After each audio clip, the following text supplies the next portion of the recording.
À la base, ça prend du bon raisin pour faire du bon vin. Le but, c'est de cultiver le meilleur raisin possible en termes de maturité, des arômes, des acidités qui sont plus basses, un taux de sucre le plus élevé possible, et ensuite de l'amener à sa meilleure expression. Les variétés de raisins, c'est ce qui vont donner tout le caractère au vin que l'on veut créer.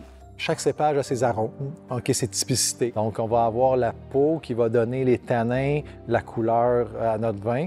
Il y a la pulpe qui va amener le fruit et les noyaux peuvent amener des bons tanins, mais s'ils ne sont pas tout à fait craquants, là, ils vont donner des astringences. Le raisin, c'est notre matière de base, on va en prendre soin. Tout ce qu'on va vinifier, c'est comme c'est tolérance zéro pour la maladie, on va trier au champ. Cultiver le raisin, que ce soit au Québec ou ailleurs dans le monde, mais peut-être un peu plus au Québec, tu finis par développer une relation amour-haine. C'est de l'agriculture, c'est les changements climatiques, mais surtout une certaine insécurité. À chaque année, c'est une aventure qui se répète. On pense avoir tout vécu en 18 ans, mais il n'y a pas une année qui se ressemble.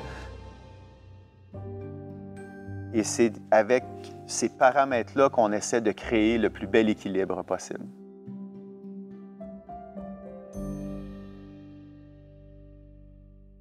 Mon nom est Guillaume Leroux du vignoble Val-Caudalie à Donham.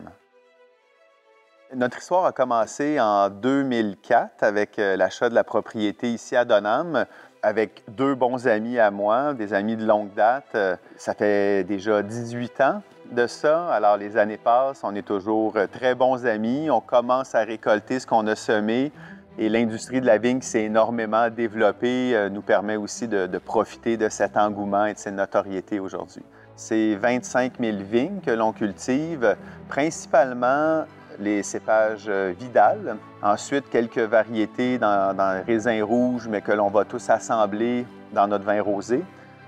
On aime beaucoup travailler les Frontenac également, donc Frontenac blanc, Frontenac gris et les Frontenac noirs.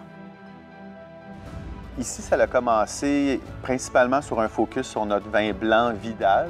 On était les premiers à vinifier le Vidal en vin blanc sec au Québec. Alors ça a été un peu notre marque de commerce. Ça en est suivi rosé, rouge fortifié de style Porto, vin orange nécessairement.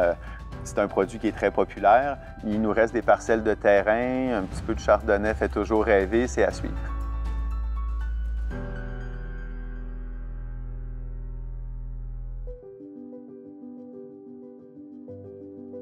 Je me présente, Éric Gagnon, copropriétaire du vignoble Saint-Thomas, à Saint-Thomas, dans la Naudière.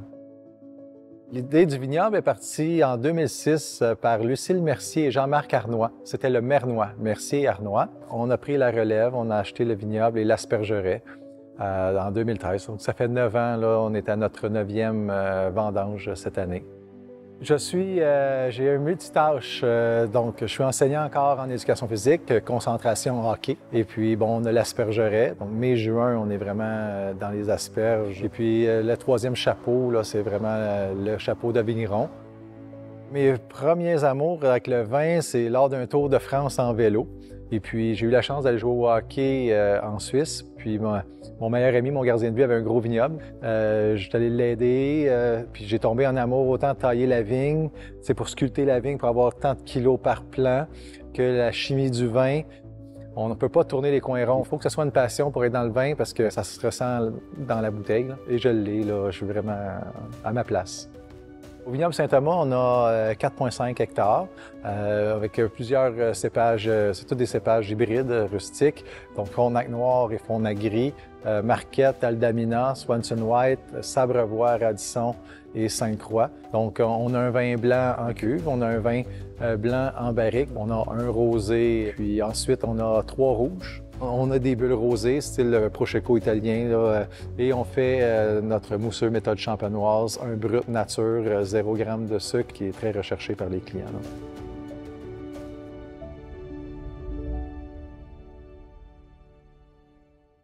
Ici, on est dans les rangs de Frontenac gris, donc c'est un cépage rustique qui va vraiment comme mûrir plus rapidement que les cépages vinifera. Puis, il y a quand même une densité, là, un rendement correct, puis, mais une maturité cette année que je suis quand même très content, là. C'est des super belles grappes. Tu as une belle grappe aérée, pas de maladie, c'est vraiment là, un peu de flétrie, un peu à cause du gel. On prend le raisin, la pellicule, là, c'est comme vraiment elle a aminci avec la belle maturité.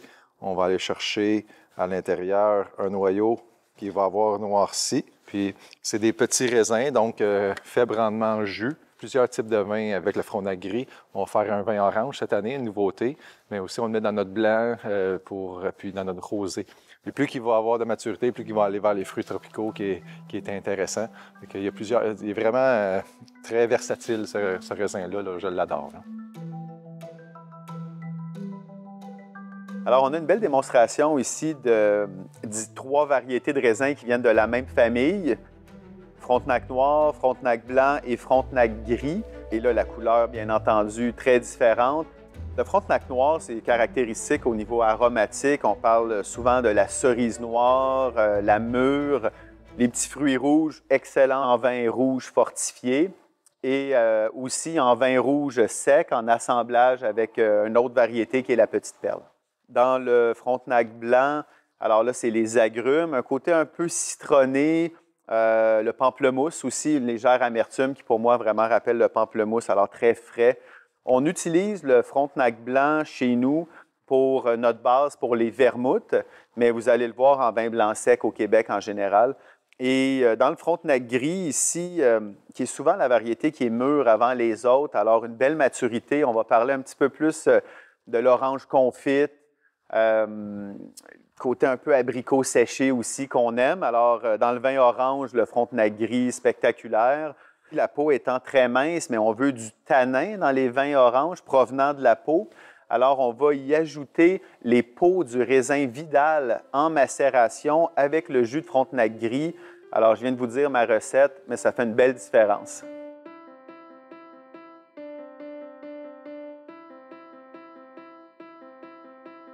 Ça, c'est vraiment du beau raisin. Ça a été bien effeuillé aussi.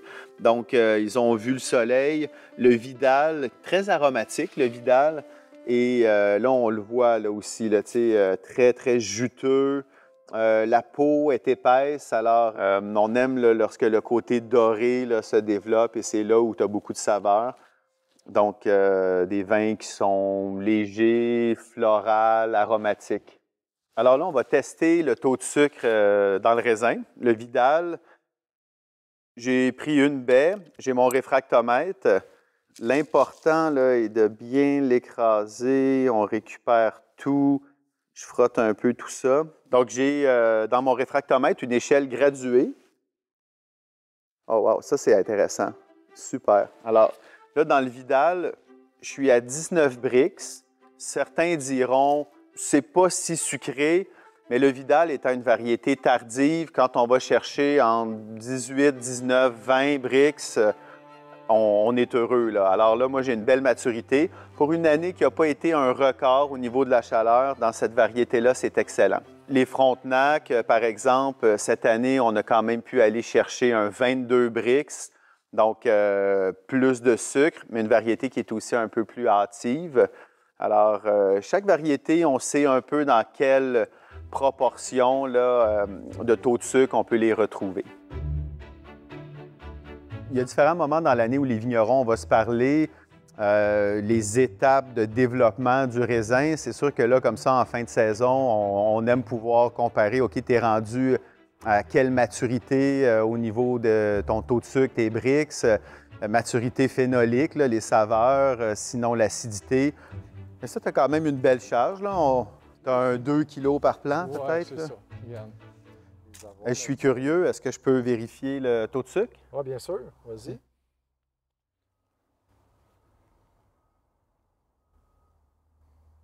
OK, non, je vois quand même...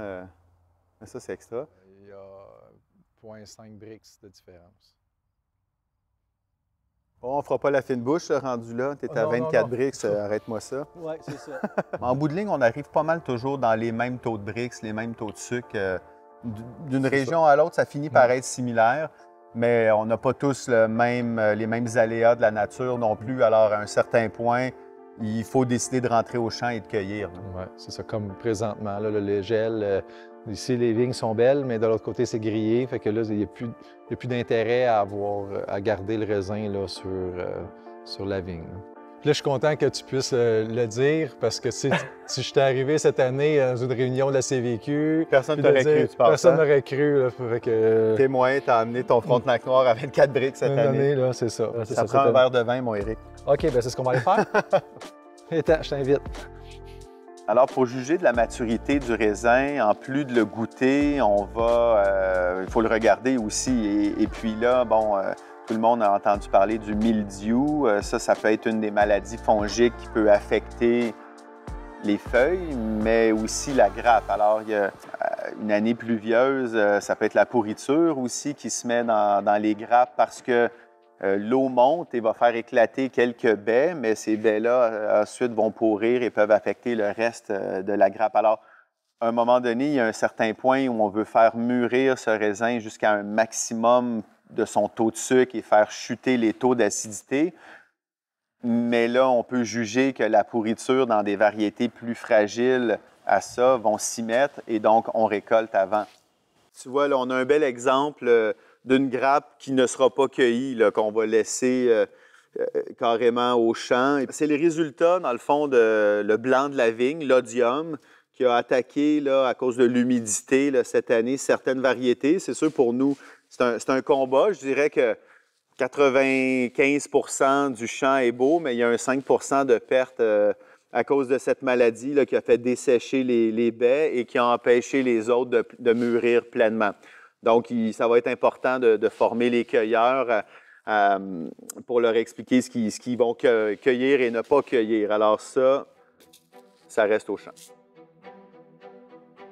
Le raisin est super important là, pour moi, là, puis, comme pour tous les vignerons. Là. Au Québec, toutes les régions peuvent avoir des bons raisins. Il y a des comme les Frontenac, les Marquettes, c'est vrai, jusqu'à moins 27 degrés là, qui peuvent résister l'hiver. Oui, ça arrive, moins 30, sauf que souvent, à moins 30, il y a de la neige. Puis si on a buté avec la neige, on les a protégés, c'est correct. Puis comme l'année passée, c'est la première fois que je me suis fait dire par mon onologue, « Éric, ton raisin était trop mûr pour le rosé. S'il avait été juste un petit peu moins mûr, on aurait été chercher plus de fruits. » Fait que j'ai dit, à Saint-Thomas, on peut avoir du raisin trop mûr maintenant. C'est comme c'était encouragé, c'était une année exceptionnelle. Mais ça veut dire que avec nos charges, puis la gestion de nos plants, on peut avoir des maturités optimales là, tout le temps. Il y a toujours quelque chose à apprendre dans le monde de la vigne et du raisin. C'est passionnant. Le monde du vin au Québec est en pleine évolution et c'est extraordinaire de voir toutes les étapes de développement et tout le travail qu'on met à partir de la taille de la vigne jusqu'à la récolte. De voir les gens apprécier les produits québécois, c'est exceptionnel.